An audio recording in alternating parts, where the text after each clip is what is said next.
Alright guys, sa mga nag-aabang dito sa bagong Honda Click 125 2025 model, merong dumating na bagong modelo dito sa Motor Trade Santo Tomas guys.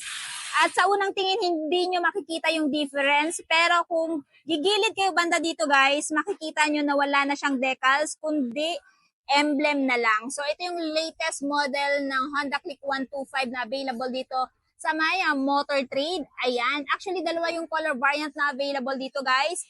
Isang white at isang glossy red or candy red. So, kita nyo naman guys, napaka minimalist lang yung design.